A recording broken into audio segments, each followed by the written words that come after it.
Bueno, gente, muy buenas tardes. Espero que estén verdaderamente muy bien. Vamos a dar inicio a lo que es esta clase abierta del día de hoy, ¿sí? Antes que nada, agradecer a la sede Construyendo Alternativas Palomar por brindar este espacio abierto, bueno, a todas las personas interesadas en el tema, ¿sí? A modo de contextualización, esta clase abierta se da en el marco de presentación y apertura de lo que es la segunda edición de nuestra especialización, ¿sí? Sobre discapacidad de infancia, que bueno, se encuentra en proceso de inscripción en este momento. Esta clase del día de hoy se presenta un poco como una presentación, ¿sí? Sobre algunas de las consideraciones que se estarán sin duda alguna trabajando con mayor profundidad en la especialización como tal, es una especialización de 8 encuentros, ¿bien? Así que bueno, ese es el marco un poquito en el cual se va a estar dando esta clase del día de hoy. Desde ya sepan que están invitadas a preguntar, a participar, a comentar todo aquello que consideren que necesiten o cualquier duda que vaya surgiendo, ¿sí?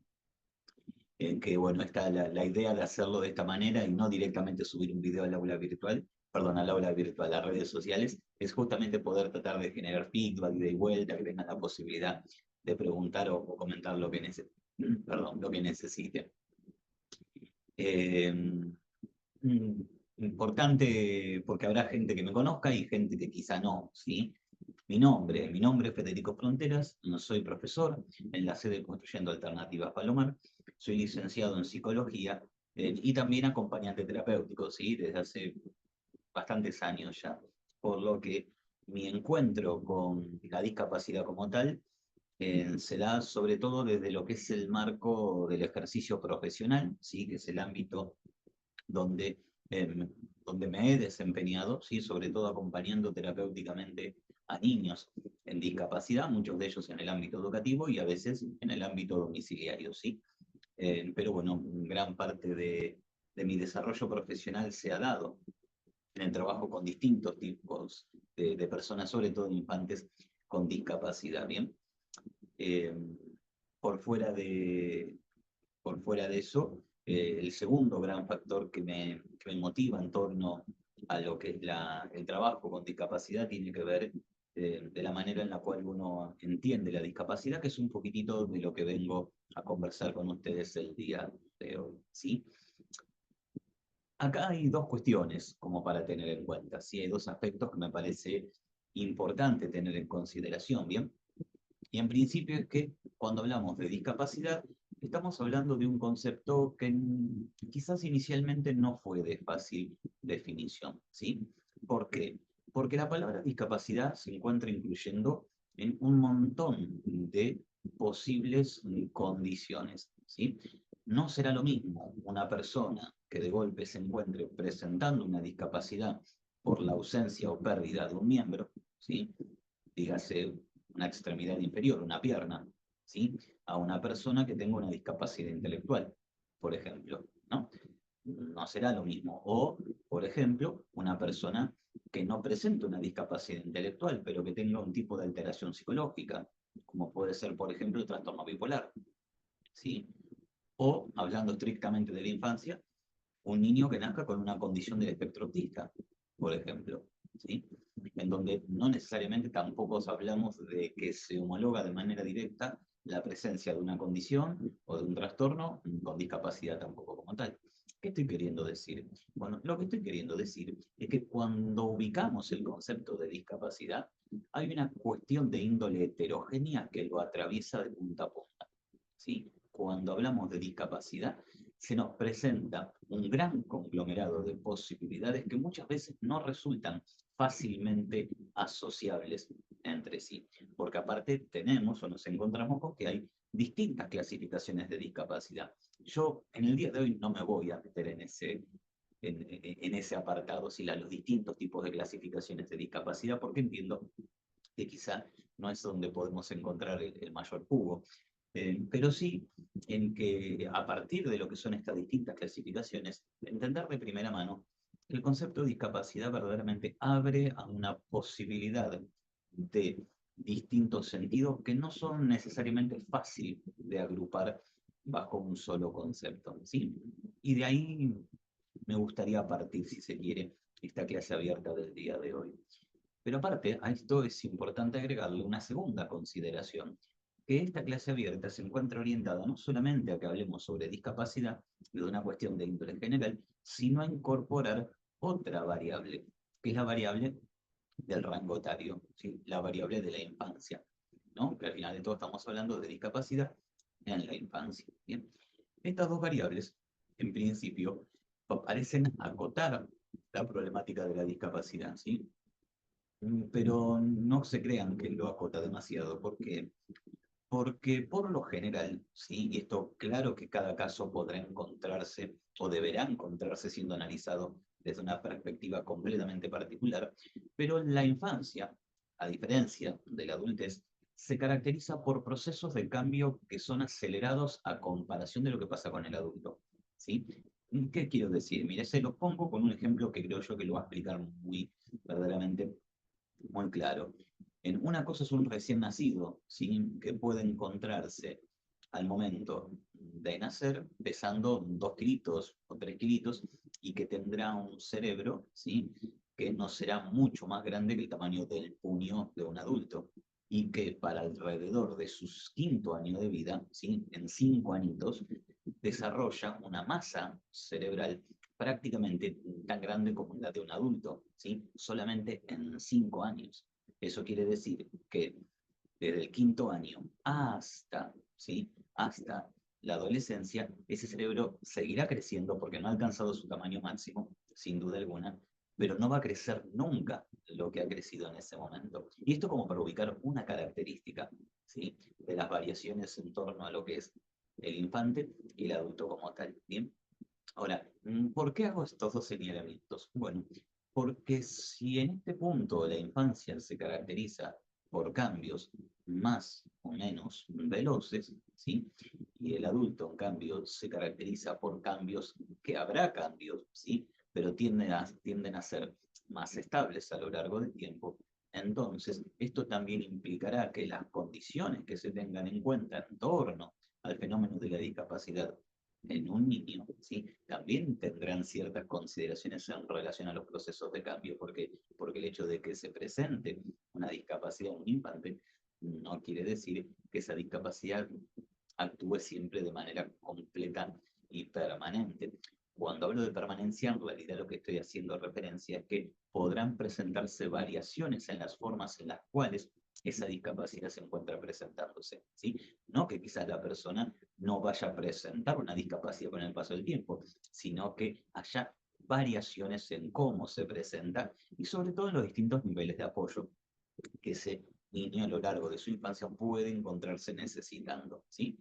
Eso es un poquitito alguna de las consideraciones como para tener en cuenta. Entonces, ¿qué es lo que quiero decir? Bueno, en principio, entonces, lo que me gustaría poder dejar bien de manifiesto en primera instancia es que hablar de discapacidad en la infancia no solamente incluye la heterogeneidad propia del concepto de discapacidad por todo lo ya nombrado, sino también se encontrará incorporando la propia heterogeneidad y velocidad de cambio que es típica de la infancia al final de todo también, ¿sí?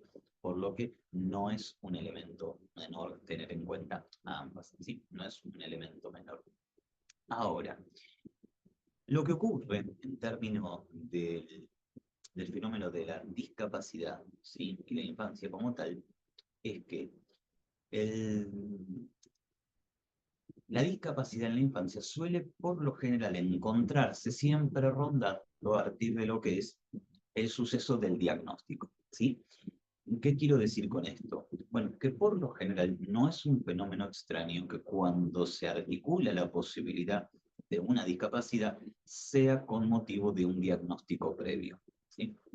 Esto no es en lo más mínimo extraño, sino que suele encontrarse de aquellas consideraciones comunes a lo que es la discapacidad.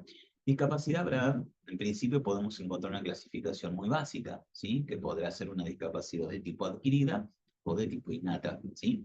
Aquellas innatas son aquellas con las que el sujeto viene dado, como por ejemplo puede ser una discapacidad motivo de un síndrome de base genética, por ejemplo, ¿sí? Como para ubicar ahí un ejemplo que pueda representar este caso. Y habrá otras en donde no, podrán darse con posterioridad y puede encontrarse teniendo de golpe un causante en un fenómeno externo, ¿sí? Por ejemplo, un accidente, ¿bien? Un accidente y que ese accidente sea el causante de una lesión cerebral que derive luego, por ejemplo, en una discapacidad intelectual, ¿sí? Como para poder ubicar ahí un ejemplo en particular. En ambos casos, sí, en ambos casos, aunque tenemos en una que viene dada del nacimiento y otra que se desarrolla luego de manera adquirida, se encontrará poniéndose en juego esta afección como tal dentro de lo que es un niño, en un niño en desarrollo, ¿sí? Lo que será un niño en desarrollo, por lo que podremos encontrar variaciones en relación a cómo se da esa discapacidad al final del día, o mejor dicho, al final del día, al final de cierto conjunto de tiempo, ¿sí? Por otro lado, ¿sí? Por otro lado, no solamente tenemos estas clasificaciones orientadas al cómo, ¿sí? Cómo se presenta esa discapacidad al final, sino que también nos encontraremos pudiendo hallar cierta característica particular que se da en el infante, ¿sí? Históricamente, y esto es algo de lo que creo yo que no se habla demasiado, ¿sí? Creo que no se habla demasiado. La figura del niño ha sido una figura eh, verdaderamente dejada de lado, ¿sí? Dejada de lado, eh, y en algún punto hasta creo que vulnerabilizada, ¿sí? La figura del niño al encontrarse siempre recluida a lo que es el cuidado de un otro, que en este caso se presenta como parte de los aspectos necesarios para el desarrollo de la vida, del buen desarrollo de cada niño, ¿sí? En cierta medida, ese cuidado, sea bueno o malo, puede encontrarse cargado de grandes vulneraciones al derecho del niño al final de todo, ¿no? ¿Qué quiero decir con esto? Que cuando hablamos de infancia y cuando hablamos de discapacidad, siempre aparece una correspondiente posibilidad de encontrarnos con un niño que se pueda hallar todavía en una situación de mayor vulnerabilidad, ¿sí? No solamente en relación a los aspectos sociales, que es algo, creo yo, que ya es conocido, sino también en torno a lo que pueden ser quizás las relaciones y sus vínculos primarios, ¿sí? A lo largo de la historia de la humanidad, en relación a lo que es el concepto de discapacidad e infancia, ha sido o han estado turbulentamente asociados, ¿sí? Históricamente han estado turbulentamente asociados. De hecho, el fenómeno de la discapacidad infantil en tiempos muy tempranos, bueno, no sé si muy tempranos tampoco, escritos de apenas 250, 300 años antes de Cristo, ¿sí? En la antigua Grecia, por ejemplo, prácticas muy comunes eran el filicidio, ¿sí? En este caso, que si había un niño que nacía con algún tipo de malformación o había algún niño que se le encontraba que podía presentar algún tipo de debilidad en relación a lo que era un niño típico en su tiempo, no se le daba la posibilidad de seguir viviendo, ¿sí? Esta es una práctica eugenésica que se llevó adelante mucho tiempo y que incluso llegó a nuestra correspondiente era. Bien.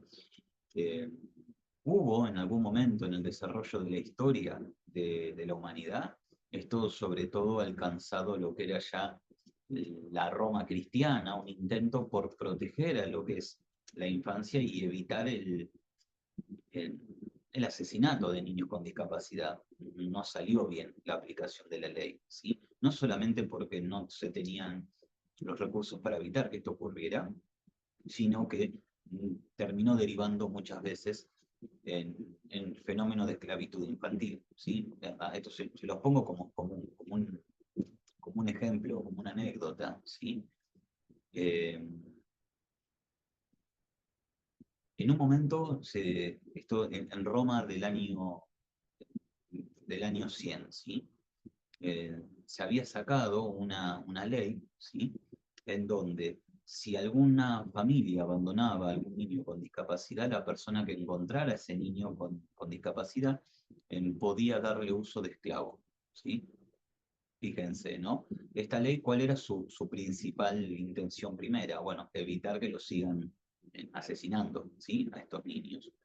Lo que terminó derivando en la venta y compra de niños, ¿sí? Terminó derivando en eso, en que familiares, bajo la excusa de que el niño tenía algún tipo de discapacidad como tal, obviamente que no acorda a los conceptos que tenemos hoy, bueno, pudiera adoptarlo como esclavo, ¿sí? Y llevando, por otro lado, y esto quizás una de las partes más terribles, a que dentro de lo que era el seno familiar, eh, se discapacite a esos niños de manera completamente voluntaria. ¿Qué quiere decir esto? Bueno, generar lesiones en esos niños que certificaran su correspondiente discapacidad en niños que habían nacido sanos. ¿Sí?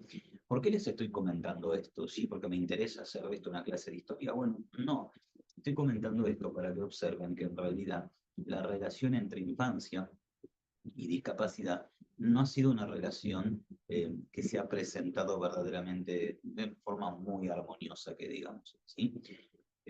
Esta relación siempre ha llevado una gran carga ligada a lo que es los procesos de muerte, eugenésico, abandono, eh, y también exclusión social, ¿sí? Han sido gran parte o han sido víctimas gran parte de estos tratos. Curiosamente, gente, no ocurría de esta manera con el adulto, ¿sí? Que obtenía un tipo de discapacidad eh, de manera accidental con posterioridad, ¿sí? Al adulto que adquiría una discapacidad mediante un accidente, no se le practicaba la eugenesia, ¿sí? En estas sociedades, por muy discriminatorias que fueran en torno a la discapacidad. Era una práctica exclusivamente orientada a lo que era el infante, ¿sí? Los niños, ¿bien? No los adultos, por lo cual acá hay una correspondiente discriminación entre lo que tenía que ver con la noción de discapacidad, pero aparte una fuerte orientación hacia lo que significaba o representaba en la infancia. Claro que estas motivaciones las habría de muchos tipos, desde religiosas, desde políticas, desde económicas, obviamente socioculturales también, ¿sí? Las habría de todo tipo. No nos vamos a meter en esas motivaciones que derivaban de este tipo de comportamiento, porque bueno, hoy no tenemos tiempo, ¿sí? Para tratar de hacer un sondeo de por qué ocurría esto, ¿sí? Pero es importante señalar, y esto en relación a lo que viene, y para poder pensar el presente, que cuando estas personas llevaban adelante este tipo de actos, no lo hacían bajo la creencia de que se encontraban llevando hacia adelante algo malo, ¿sí?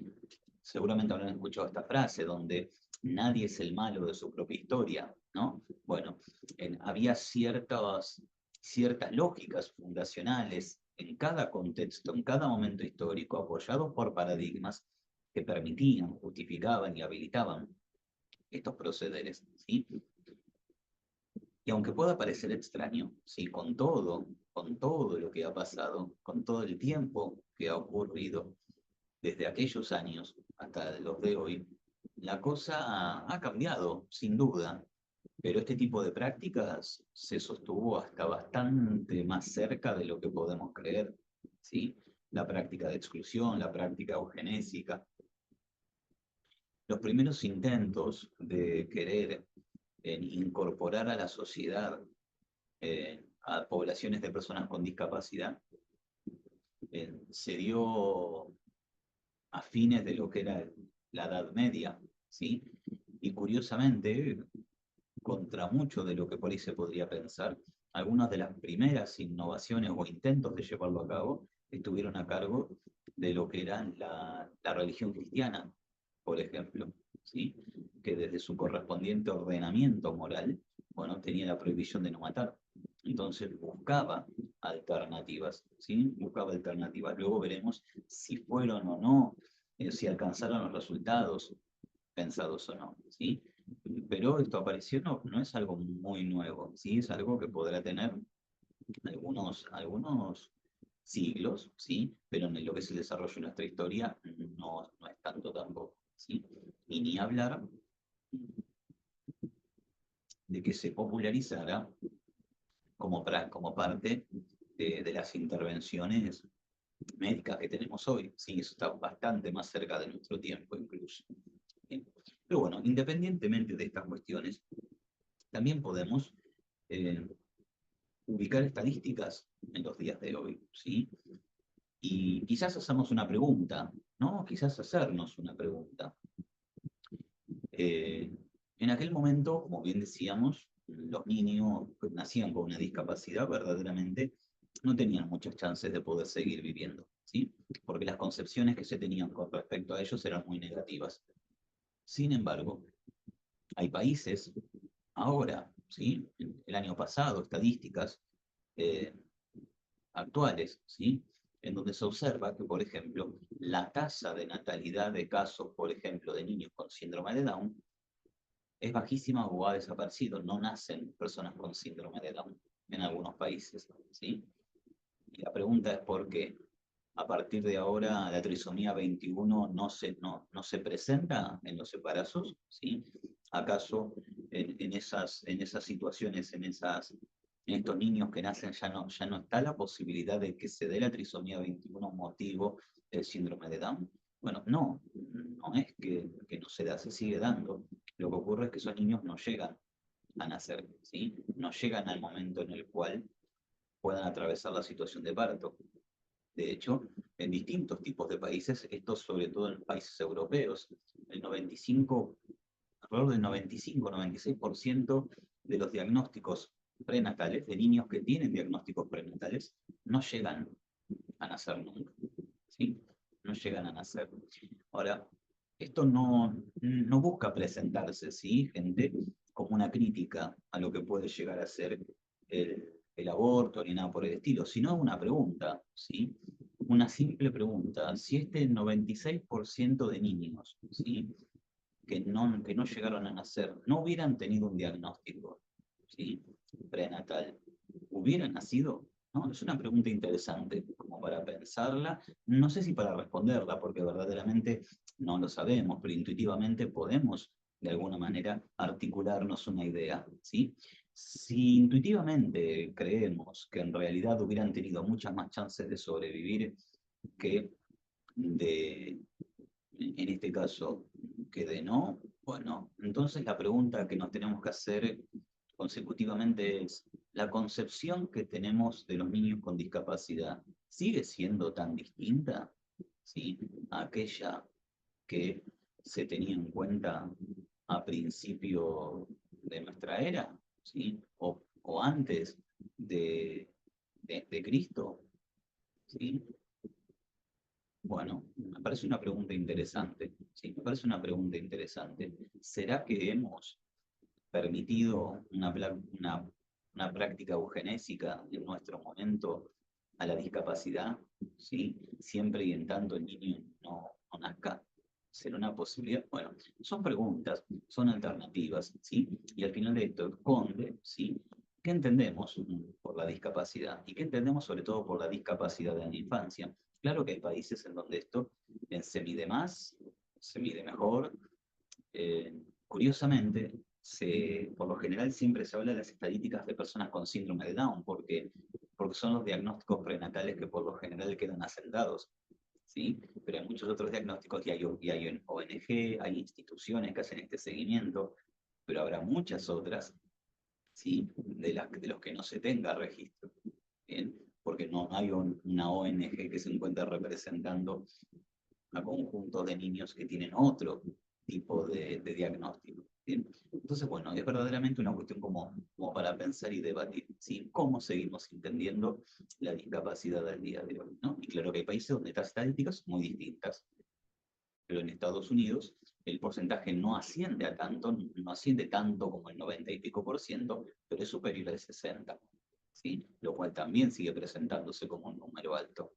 En Argentina no sé cómo estaremos con las estadísticas, yo no he encontrado ninguna, pero por lo general no nos caracterizamos por hacer bien los números tampoco, así que habrá que ver, sí, habrá que ver hacia más adelante. Ahora, Independientemente de estas consideraciones, ¿sí? Lo que vengo en cierta medida a tratar de proponer este espacio, bueno, ¿cómo entendemos la discapacidad en la infancia? ¿Sí? La vamos a entender bajo esta perspectiva, en donde se presenta como una carga, donde no hay capacidad de progreso, en donde la diversidad tiene una connotación de tipo negativa, ¿bien? En donde el hecho de presentar que una persona tenga un diagnóstico constituye causa y motivo necesario para que no pueda desarrollarse, o entenderemos la discapacidad como un fenómeno que vendrá de la mano de la correspondiente diversidad, ¿no? Y que dentro de esa diversidad también se puede hallar cierta cuota de enriquecimiento, de aprendizaje, de capacidad de progreso, ¿sí? Bueno, esa es la versión de la discapacidad en la que creo yo, ¿sí? Esa es la versión en la que creo yo. A ver, tampoco voy a ser naif, ¿sí? Y tampoco voy a ser ingenuo.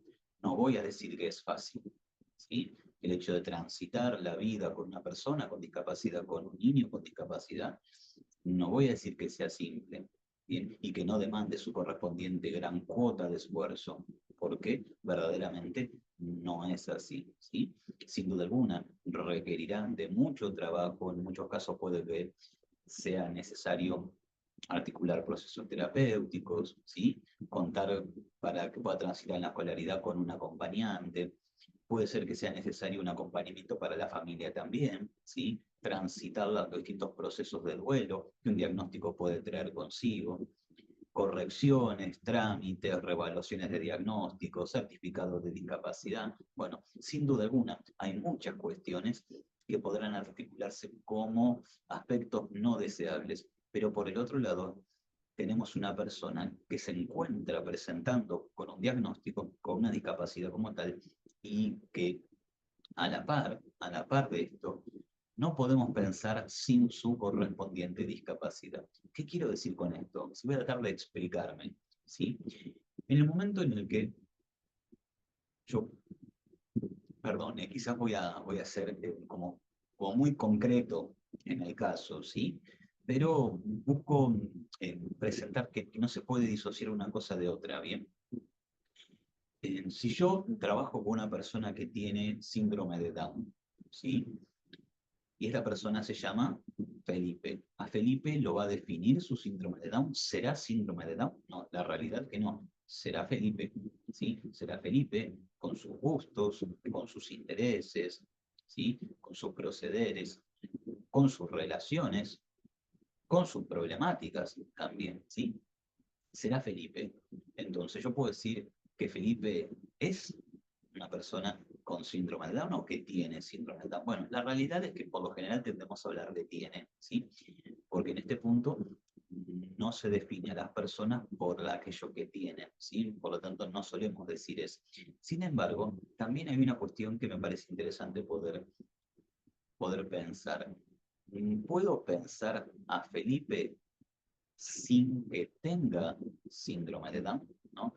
¿Y qué quiero decir con esto? ¿Qué estoy refiriendo? Bueno, que en realidad es cierto que la discapacidad es algo que se tiene, o mejor dicho, y esto lo vamos a ver en un ratito, no es algo que se tenga verdaderamente, ¿sí? Sino eh, es algo que se construye de alguna manera, ¿sí? Lo que se tiene es la deficiencia. Pero eso lo voy a explicar ahora en breve. Pero ¿qué es lo que quiero decir con esto? Que bueno, en realidad yo que estoy trabajando con Felipe, ¿sí? No puedo pensar al Felipe que yo conozco sin el síndrome de Down, ¿bien? Con el que viene. ¿Y qué estoy señalando al final de todo? Bueno, que en realidad Felipe no es por tener síndrome de Down, pero al mismo tiempo es teniéndolo, ¿sí? Por lo tanto, entenderé que Felipe, dentro de todas sus correspondientes características, diversidades, intereses y particularidades, hay un otro aspecto que tiene que ver con su correspondiente discapacidad y que será, en cierta medida, como es, por presentar, en este caso, síndrome de Down como tal, ¿sí?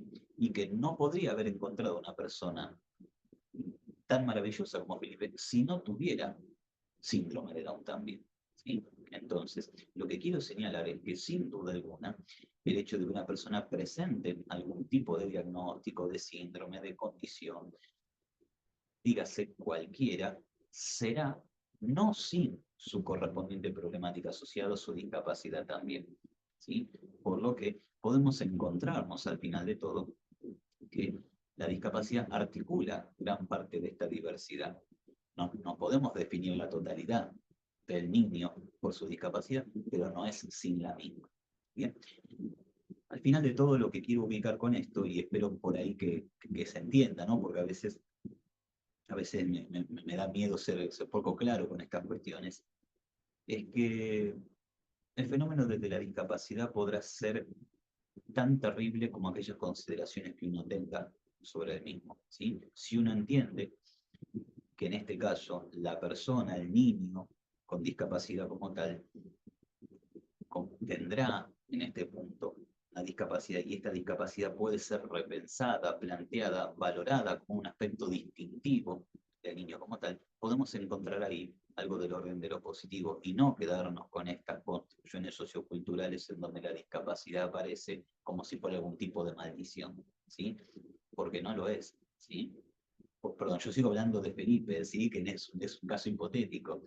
Felipe no está maldito, ¿sí? Felipe es aquel que es, ¿sí? Y en todo caso encontraremos mucho valor en Felipe, ¿sí?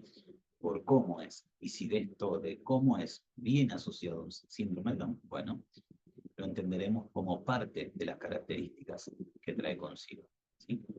Ahora, hace un poquito yo me encontraba diciendo que en realidad los niños no tienen discapacidad, ¿sí? Sino que en realidad lo que tienen es una deficiencia. ¿Y qué es esto del tener? ¿Y de qué estoy hablando con todo esto? Bueno, cuando se habla de discapacidad, nuevamente no es un fenómeno simple, es un fenómeno heterogéneo y complejo.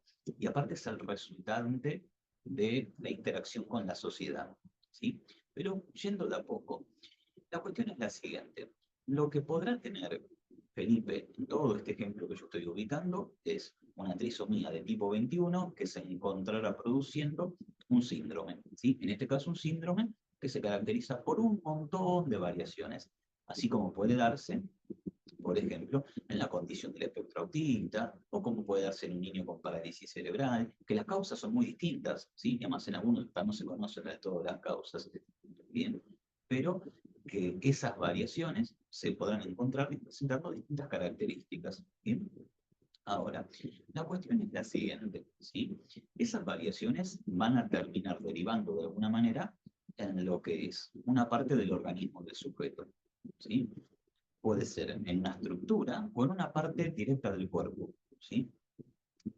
En el caso de hablar de una persona con síndrome de Down, como para seguir en esta línea, lo que me encuentro es que dentro de la configuración cerebral de ese sujeto se van a observar distintas lesiones, ¿sí? Habrá distintas lesiones que se expresan en el cerebro de esa persona que luego terminarán generando algunas de las características de índole intelectual que se pueden presentar en una persona con síndrome de Down, ¿sí?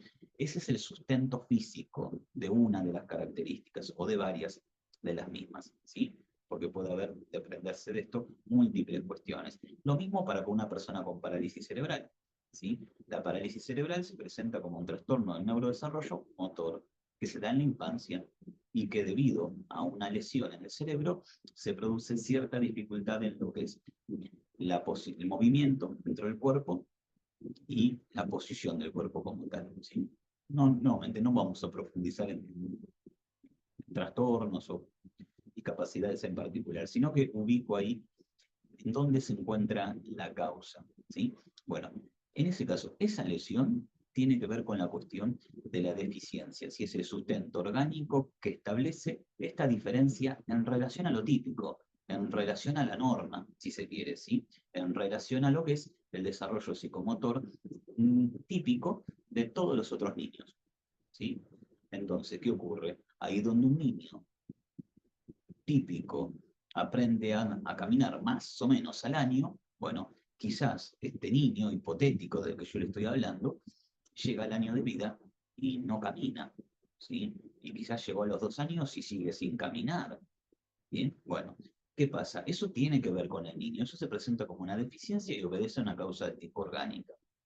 Bien, ahora, en el medio podemos seguir encontrando alternativas, silla de rueda, por ejemplo, ¿sí? Hasta que logre adquirir las habilidades que resultan propias, bien, de su correspondiente edad cronológica. Pero, mientras tanto, podemos ir utilizando distintos tipos de instrumentos, ¿sí? De apoyos que le permitan poder desenvolverse de la manera lo más adaptativa posible. Podrá ser un cochecito, podrá ser más adelante una silla de ruedas, podremos encontrar alternativas, ¿sí? Ahora, eso es discapacidad, ¿no? Eso es deficiencia, ¿sí? Y le pertenece al sujeto, le pertenece al sujeto, así como a un adulto que le falta una pierna, bueno, le está faltando una estructura cuerpo, eso le pertenece a la persona, ¿sí? Y no hay forma de decir que eso no le pertenece, sino que corresponde a sus correspondientes características personales. Ahora, la discapacidad no se limita a la cuestión de tipo individual. ¿Por qué? Porque si la discapacidad fuera un fenómeno estrictamente individual, toda la terapéutica, ¿sí?, estaría estrictamente dirigida a la persona con discapacidad, que de hecho es mucho lo que pasa, ¿no? Es lo que pasa bastante, lamentablemente, que toda la terapéutica está dirigida a la persona que tiene la deficiencia en un intento de corregir esa deficiencia o en todo caso de tratar de disminuir su impacto. ¿Eso está mal? No, no está mal. De hecho, está muy bien, ¿sí? Porque colabora fuertemente en lo que es el desarrollo de autonomía. Pero la discapacidad no es eso. ¿Qué es la discapacidad? La discapacidad es el fenómeno social que se da entre una persona que tiene una deficiencia, ¿sí?, y la interacción que tiene para con el contexto. Entonces, ¿en dónde aparece la discapacidad? Bueno, la discapacidad aparece en ese momento en donde un niño, por ejemplo, tiene que ir a una escuela y no puede ir a la escuela del barrio, porque justo esa escuela no tiene rampa, por ejemplo, ¿sí? Ahí es donde está la discapacidad. Bien, no, pero bueno, lo que pasa, profe, es que el niño no puede caminar, entonces sí, perfecto, entendemos que el niño no puede caminar y que por lo tanto no puede acceder, ¿sí? Lo que tenemos es una institución que inicialmente pone trabas a la diversidad motriz, en este caso, ¿sí? Entonces, como entendemos que no puede acceder porque la institución no se encuentra preparada para la diversidad de desplazamiento, la discapacidad opera como un fenómeno social. Hay una frase que lo define muy claramente, ¿no? Dice, bueno, que una persona no pueda caminar, esta es la frase como me la acuerdo, no es textual. Dice, que una persona no pueda caminar, eso es una deficiencia, ¿sí?, como lo venimos definiendo. Ahora, que una persona no pueda acceder a un edificio porque en la entrada hay un montón de escalones, eso es una discapacidad, ¿sí? La discapacidad es la imposibilidad de que el sujeto participe porque hay fenómenos sociales que no lo habilitan, ¿sí? En este caso estamos poniendo un ejemplo arquitectónico, ¿sí? Y en realidad hay mucho de esto, ¿sí? Hay mucho de esto. ¿Cuántas veces nos encontramos con que hay colectivos que no están habilitados para todas las personas, por ejemplo, ¿no? El famoso colectivo de piso bajo que hace décadas se viene hablando, ¿no? Bueno, todavía hay algunos que no están funcionando de esa manera, ¿sí? Entonces, lo que quiero señalar es lo siguiente, ¿sí? Es que la discapacidad entonces funciona o opera como un fenómeno predominantemente social. ¿Habrá algún factor de tipo orgánico? Sí, la deficiencia como ya hemos ubicado, ¿sí? Que aunque sea una palabra que suene feo, no hay que tener miedo a usarla, ¿sí? Como tampoco hay que tener miedo a usar la palabra discapacidad, porque no son malas palabras, ¿sí? Son palabras que se encuentran ubicando y respondiendo a distintas características del ser humano como tal, ¿sí? En este caso, personas con discapacidad, y estas personas derivadas de una situación orgánica que es una deficiencia como tal, ¿no? Esta cuestión de, esto se usó mucho hace unos años atrás, ¿no? Hace unas décadas atrás, capacidades diferentes, ¿no? O había otra que era muy conocida en su momento, ¿no? Se utilizaba mucho, se evitaba decir la palabra discapacidad, ¿no? Como si ofendiera a alguien. Bueno, no hay motivo para estar censurándose. Sí, Paula, ahí justo vi que... Perdón, niños especiales también, Himnos especiales. angelitos, como, Claro. y respecto a lo que vos estabas diciendo, juro que me aguanté hasta recién para no participar, porque estaba recontra interesante lo que estás diciendo. Yo creo que tiene que ver un poco con la mirada que tiene uno como adulto, esto de la discapacidad. La verdad es que esto de eliminar barreras, que es un poco lo que vos estabas diciendo, le saca la responsabilidad a la persona de no tener un brazo, no tener una pierna, estar dentro del espectro, tener síndrome de Down, lo que fuese que le pasara, si nosotros, o sea, ponemos la responsabilidad ahí como que el sujeto es el que tiene que incorporarse en la sociedad, es el que tiene que ver, bueno, a ver si puede, a subir, no sé, como pueda, que se la aguante, yo creo que ahí empieza a haber discapacidad. Si nosotros, a ver, sacamos esa responsabilidad, quiero decir, de la persona y como adultos, en el caso del ámbito educativo, será una cosa, o yo soy acompañante, con lo cual trabajo en el ámbito educativo. Eh, Podemos ir eliminando ese tipo de barreras. Yo creo que la discapacidad no es que va a dejar de existir, pero ese sujeto va a poder participar plenamente en la sociedad. Después habrá un montón de cosas respecto al aprendizaje que habrá que ir modificando seguramente, pero en lo que tiene que ver con la relación con los otros, me parece que la discapacidad está en tanto y en cuanto, a ver, nosotros no salgamos de la zona de confort. Me parece que ahí es donde más surge. Porque es más fácil decir, bueno, pero, por ejemplo, en mi caso, no, le va a molestar el ruido, sacala de tal lugar. O le va a pasar tal cosa, no, bueno, es más fácil tener un nene bollando en el patio. Hablo en mi caso puntual, no estoy generalizando ni mucho menos. Eh, que de repente decir, bueno, a ver, ¿qué podemos modificar para que todos aprendamos? ¿O qué podemos implementar para que todos estemos dentro del aula y seamos 30 alumnos y no 29 y uno con acompañante? Exacto, Me parece exacto. que pasa más que nada por ahí. Es una opinión, ¿no? Pero pasa por ahí. Sin duda, ¿no? Sin duda. Y aparte hay otra cuestión, ¿no? Que en cierta medida el, nos encontramos también, cuando hablamos de discapacidad, con un montón de barreras que tienen que ver con las cuestiones físicas, ¿no? Tendrán que ver con cuestiones físicas, edilicias, arquitectónicas, de disposición, ¿no? Que bueno, yo siempre digo eso con presupuesto, con dinero, se soluciona más o menos rápido, siempre que la plata esté, ¿no? Y haya voluntad de... Pero hay un montón de otras cuestiones que no, ¿no? La cuestión de índole social, ¿no? Cómo nos acercamos, cómo tratamos, cómo nos relacionamos, cómo interactuamos con una persona que tiene una discapacidad, ¿sí? Quitando que por ahí personas que pertenecen al ámbito de la salud, acompañantes terapéuticos, terapistas ocupacionales, o personas que conviven y pasan sus vidas con personas con discapacidad, quitando esas personas que tienen una experiencia de tipo directa, cotidiana, ¿no? Que constituye parte de su rutina, la gran mayoría de las personas tienen muchas dificultades para relacionarse con personas con discapacidad. Y no porque haya en su interior, y esto es algo que a mí me gusta mucho señalar, porque me parece que hay una cuestión que no tiene que ver con una cuestión de voluntad o de buena o mala intención, sino con una cuestión de desconocimiento, ¿no? Cuando uno no tiene contacto con la cuestión de la diversidad, con la cuestión de la variación, muchas veces aparecen estas cuestiones, ¿no? El angelito, el santito, o para mí la que es mucho peor, el pobrecito, ¿no? Claro, claro, no hay pobrecito nada muchas veces, ¿no? Son más bravos que uno. Y eso por ahí llevan a que con toda la buena intención que nosotros querramos poner, ¿no? Porque también ocurre eso, ¿no? Que poniendo toda la mejor intención, y quizás terminemos estableciendo patrones de relación que terminan discapacitando al otro. ¿Cuántas veces aparece como parte de las problemáticas a corregir dentro del seno familiar la sobreprotección, por ejemplo? O hablando en edades más avanzadas, la infantilización de las personas con discapacidad, que ya están medio grandecitos, ¿no? Quieren hacer un poquitito la suya y tenemos ahí una mamá, un papá que lo tiene como si fuera un nene chiquitito, ¿no? ¿Hay mala intención? No, no hay mala intención por parte de los padres, ni de los docentes, en algunos casos podrá haberlo, pero digo, en la gran mayoría, creo yo que lo que ocurre es que hay desconocimiento, ¿no? Que ante esta diversidad nos vemos ante la dificultad de accionar.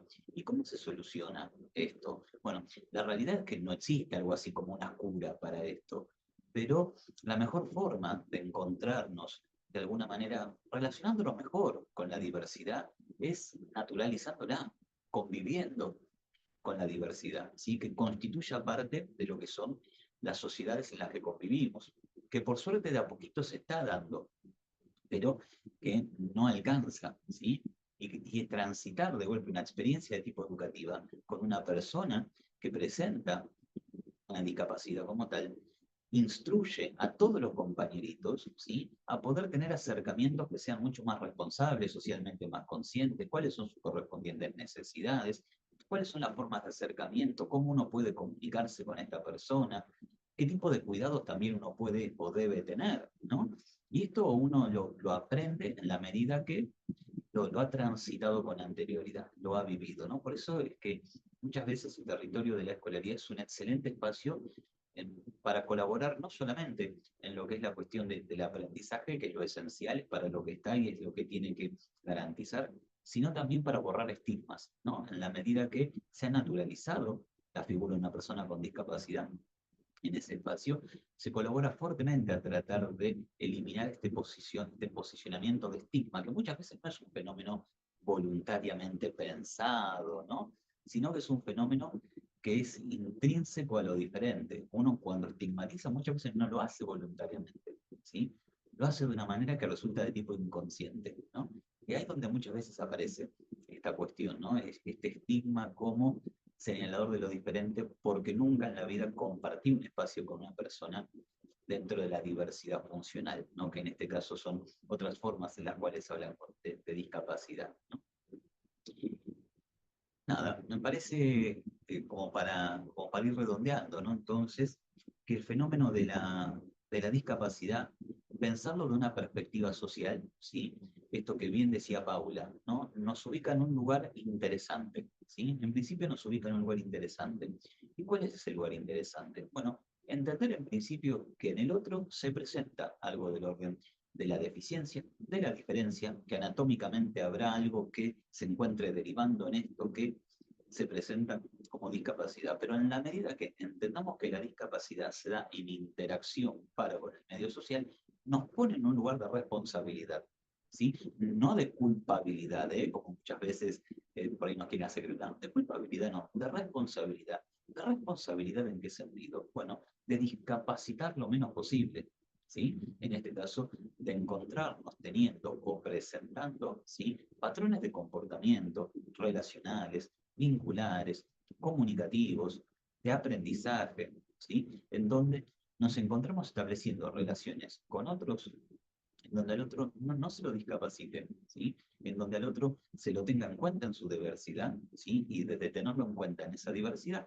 constituyemos espacios mucho más inclusivos. Lo interesante de esta propuesta es que en la medida que nosotros entendamos que podemos sumar nuestro granito de arena para constituir una realidad mucho menos expulsiva, ¿sí?, bueno, es en ese punto en donde el otro se verá menos discapacitado, ¿sí? No porque sea un discapacitado, sino porque la discapacidad es un fenómeno que se da en la interacción. Si nosotros bajamos esas barreras, tanto en interacción social, como si así pudieran también en las que se presentan de manera física, ¿sí?, bueno, la persona se encontrará transitando mucho más cómodo en el medio social y nos encontraremos viviendo en verdaderas ciudades inclusivas, porque a veces no alcanza solamente con las modificaciones de tipo arquitectónicas, materiales, esto que yo por ahí decía el colectivo de piso bajo, sino también cómo nos relacionamos nosotros con la diversidad, ¿sí? Bueno, en líneas generales, la especialización habla un poquitito de estas cuestiones, quizás ubicamos alguna cuestión un poquito más técnica sobre lo que es condicionamiento infantil, lo que tiene que ver con áreas de desarrollo, con alteraciones de las áreas, pero en líneas generales me parece que este es el mensaje que busca transmitir, ¿sí? Que la discapacidad no es un fenómeno que se encuentra en un individuo, sino que se encuentra en todos, ¿sí? Es un fenómeno que emerge de las relaciones que vamos estableciendo entre todos nosotros, ¿sí?, y que por lo general tienden a recaer en personas que dentro del funcionamiento del orden de lo típico presentan ciertas dificultades, ¿sí? Es un fenómeno que emerge de una sociedad que tiene dificultades para poder presentar cierto emprendimiento. Así que bueno, gente, nada, espero que les haya resultado entretenido, espero que hayan de alguna manera podido disfrutar de este ratito que hemos conversado, espero que se hayan podido llevar algo entre toda esta cuestión, ¿sí? Y nada, estén atentos a lo que son las redes sociales, porque mi intención por lo menos es cuando se pueda seguir haciendo cositas de este estilo, ¿sí? Así que si, bueno, si les ha interesado, si la han pasado bien, si no se han aburrido demasiado en el medio, estén atentas a las redes sociales porque la idea es insistir con este tipo de prácticas como para también sumar algo a la sociedad desde nuestro humilde lugar, ¿sí? Así que bueno, gente, me despido, que tengo una cursada que llevar adelante ahora. Les dejo un saludo grande, ¿sí? Y nada, que tengan un hermosísimo fin de semana, que ya queda poquito. ¿Sí? Adiós.